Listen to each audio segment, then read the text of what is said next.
नमस्कार, डिकोडर में आपका स्वागत है। आज हम चर्चा करेंगे ईरान के सबसे बड़े दुश्मन हमास के सबसे बड़े नेता इस्माइल हनिया के मौत कैसे हुई। इस पे एक बहुत बड़ा कहानी चल रहा है पूरी दुनिया में। कोई कहता है कि मिसाइल से मार के उनकी हत्या की गई है, कोई कहता है कि उन्हें जहर दे दिया गया है, कोई कहता है कि एयर स्ट्राइक से मार दिया गया। अब यही सोचने वाली बात थी कि आखिर उन्हें मारा किसने। आईडीएफ के एक सैनिक रहे हैं जो लगभग काफ़ी सालों तक आईडीएफ में सेवा दिया था और वो अब पत्रकारिता करते हैं। उनका नाम है एलन पैरी। वो इज़राइल के सुरक्षा बलों में विशिष्ट गोलानी ब्रिगेड के पूर्व कमांडो सैनिक हैं और उन्होंने 28 साल तक आईडीएफ में सेवा दी। उन्होंने ही ये विस्फोटक खुलासा किया है मिनट दर मिनट कि आखिर उस दिन हुआ क्या था और हनिया को ईरान में कैसे मारा गया।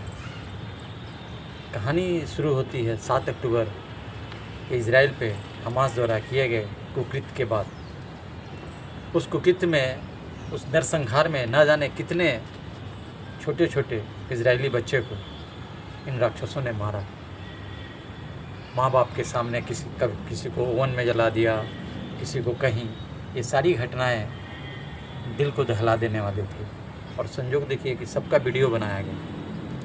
इन सबका सरदार इस्माइल हानिया था। इस्माइल हानिया की मौत के बारे में बहुत सारी थ्योरी दी गई, लेकिन सबसे बड़ी थ्योरी जो थी कि उसकी हत्या हो गई। और हत्या तब हो रही है जब ईरान के नए राष्ट्रपति का एक जो शपथ ग्रहण समारोह होता है जिसमें काफ़ी सारे राष्ट्राध्यक्ष को बुलाया गया है और वहीं मीटिंग के बाद जब रात में जाते हैं तो एक विस्फोट होता है जहां उनकी मृत्यु हो जाती है। हालांकि इस्माइल हानिया को मारने का प्लान तो मोसाद ने काफ़ी पहले कर लिया था और वो जब चाहे तब दोहा में उन्हें मार सकता था, लेकिन दोहा में मारना सही नहीं। कतर जो है इज़राइल, अमेरिका, हमास के बीच में एक रीढ़ का काम कर रहा था। जो काफ़ी सारे बंधक हैं उनके रिहाई के लिए वहीं चर्चा हो रही थी, इसलिए वहाँ मारना ठीक नहीं था। खैर, ईरान में इज़राइल के तो काफ़ी सारे एसेट्स पहले से हैं मोसाद के। काफ़ी सारे परमाणु वैज्ञानिक और बड़े लोगों को ठिकाना लगाया जा चुका था। अब बारी थी इस्माइल हनिया की। कुछ रिपोर्टों में ये कहा गया कि महीनों पहले जिस गेस्ट हाउस में आकर इस्माइल हनिया रहते थे वहाँ बम ट्रांसप्लांट किया गया था, जो कि बिल्कुल गलत है। बम का ट्रांसप्लांट उसी दिन किया गया था शाम को 4:00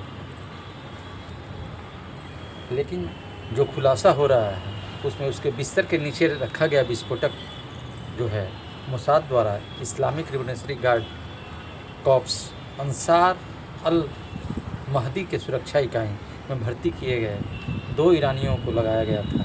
वही लोग जिन्हें इमारत में मेहमानों की सुरक्षा करनी थी और उन्हीं लोगों को मोसाद ने हायर किया था।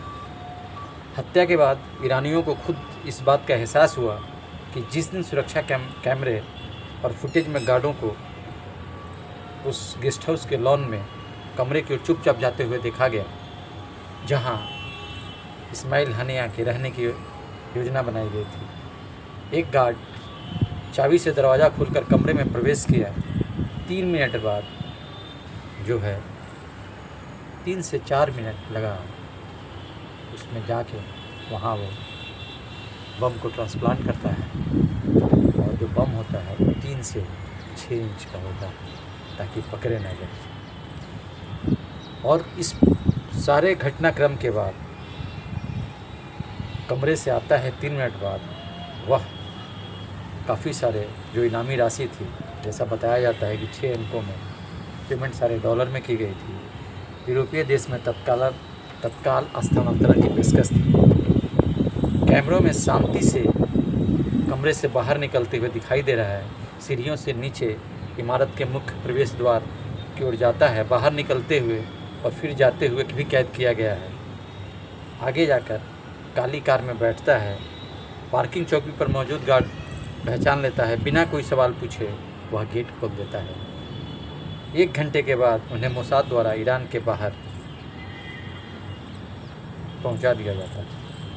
रिपोर्टों से ये भी पता चला कि यह उपकरण विस्फोटक हफ्तों या महीनों पहले इस्माइल हनिया के कमरे में नहीं रखा गया था। बिल्कुल गलत न्यूज़ है। सुरक्षा कैमरों से पता चलता है कि यह विस्फोटक उसी दिन शाम 4:23 में उस कमरे में रखा गया था। इसके सक्रिय होने से लगभग 9 घंटे पहले जब इस्माइल हनिया अपने कमरे में प्रवेश किए तो विस्फोटक में जो एक रोबोट द्वारा दूर से किया गया था, आधी रात के बाद समय अनुसार ठीक 1:37 में उनको उड़ा दिया जाता है। सोचिए क्या प्लानिंग रही होगी। और वो जो गेस्ट हाउस है, बहुत बड़ा गेस्ट हाउस है और पूरे पहाड़ों के बीच में, घने जंगलों के बीच में वो गेस्ट हाउस है। मैं इसका फ़ोटो जो है गेस्ट हाउस का आपको वीडियो के बाद दूँगा, देखना आप लोग। संभाव्य उस पहचान को छिपाने के लिए, ताकि वो बम न पकड़ा जा सके, उस बम 3 इंच चौड़ा और 6 इंच लंबा एक सपाट ईंट विस्फोटक बनाया गया था, जो बिस्तर के नीचे किसी चीज़ से चिपका दिया गया या बांध दिया गया। निर्दोष नागरिकों को कम नुकसान पहुँचे, ध्यान रखिए। उन्होंने अपनी सटीकता जानने के लिए सबसे सटीक बम का इस्तेमाल किया, जिसमें केवल इस्माइल हनिया के कमरे में कोई निशाना बनाया गया। परिणाम स्वरूप केवल एक विशिष्ट क्षेत्र क्षतिग्रस्त हुआ और वो विशिष्ट क्षेत्र काफ़ी क्षतिग्रस्त हुआ। विस्फोट के बाद उसमें किसी के बचने की संभावना नहीं थी। इस्माइल हनिया की हत्या, जिसका निर्णय 7 अक्टूबर के बाद किया गया था, कि पूरे तेहरान में फैले मोसाद के जासूसों के नेटवर्क से कैसे प्लानिंग और जटिल व्यवस्था के साथ की गई थी।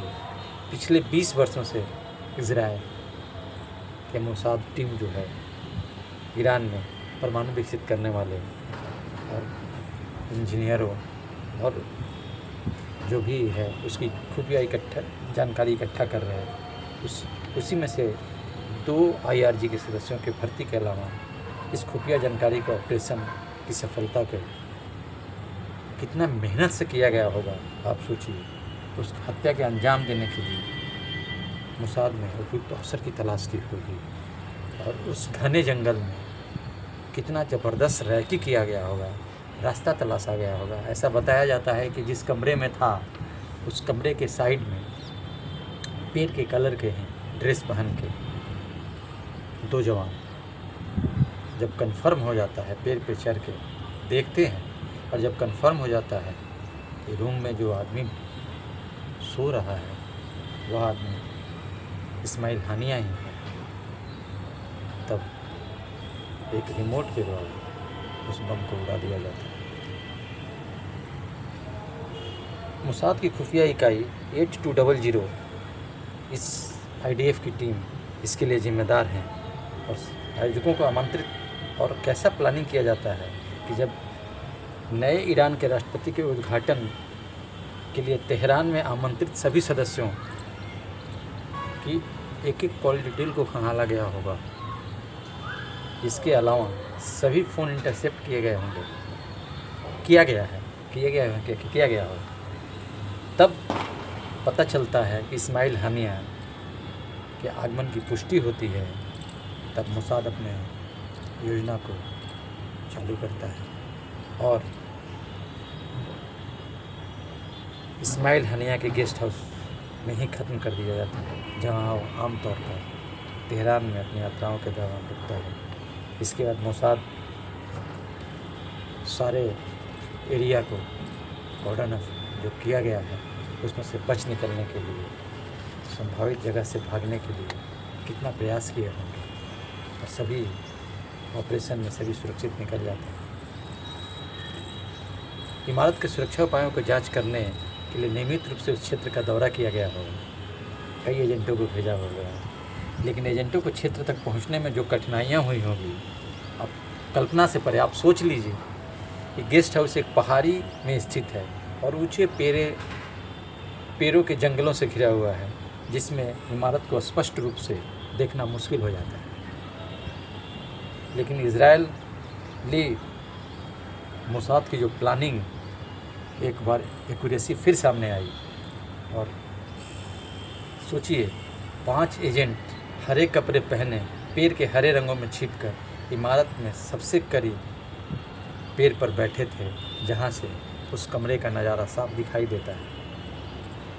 इस तरह से हनिया जब इमारत में पहुंचता है, अपनी कार का रंग, लाइसेंस, नंबर प्लेट, सारा कुछ रिपोर्ट मिलने के बाद फाइनल होता है इस्माइल हनिया कमरे में आ चुका है। प्लानिंग देखिए, जहाँ से चला तो प्रोग्राम से, उसके बाद time to time step by step पता चल रहा है कि हाँ ये आ रहा है, यही गाड़ी है, यही है, यही नंबर प्लेट है। अब वो अंदर आ रहा है। हनिया जब अपने कमरे में प्रवेश करता है, मोसाद का एक अन्य दस्ता जो है वह हरे कपड़े में पेड़ की शाखाओं पर चढ़ जाते हैं। उस कोन से इमारत को और हनिया के कमरे की खिड़की को देखा जाता है। उनका सामना, उनकी भूमिका जो है, हनिया के कमरे की रोशनी बुझते हैं पंप संचालन सूचित करने की जो प्लानिंग थी। 1:20 के आसपास सभी आमंत्रित अतिथि गेस्ट हाउस पहुंच जाते हैं। अलविदा गले मिलने, हाथ मिलाने के बाद इस्माइल हनिया अपने कमरे में दाखिल होता है, जबकि उसका अंगरक्षक उसे सुरक्षित रखने के लिए दरवाजे के बाहर खड़े होते हैं। लगभग 10 मिनट बाद उस गेस्ट हाउस की लाइट चली जाती है, चारों तरफ सन्नाटा छा जाता है। उसी समय हमारे बहादुर मोसाद के बहादुर जो भी एजेंट हैं, वह एक विस्फोट किया जाता है, जिससे पूरा ढांचा हिल जाता है और इस्माइल हनिया तुरंत मार दिया जाता है। उसके अंगरक्षक वसीम अबू शबान गंभीर रूप से घायल होता है। याद होगा, वसीम अबू वही है जो 2014 में एक आतंकी ऑपरेशन टनल में इसने लगभग 5 IDF सैनिकों को मार दिया था 2014 में। तो साथ ही उसके बॉडीगार्ड का भी खत्म हो जाता है। हत्या के बाद ईरानी सुरक्षा अधिकारियों ने गेस्ट हाउस परिसर में छापा मारा। वहां मौजूद 28 वरिष्ठ सैनिक अधिकारी और मुख्यालय के सभी कर्मियों को गिरफ्तार कर लिया गया। उनके संचार की तलाशी ली गई, उनके सभी इलेक्ट्रॉनिक गैजेट जब्त किए गए।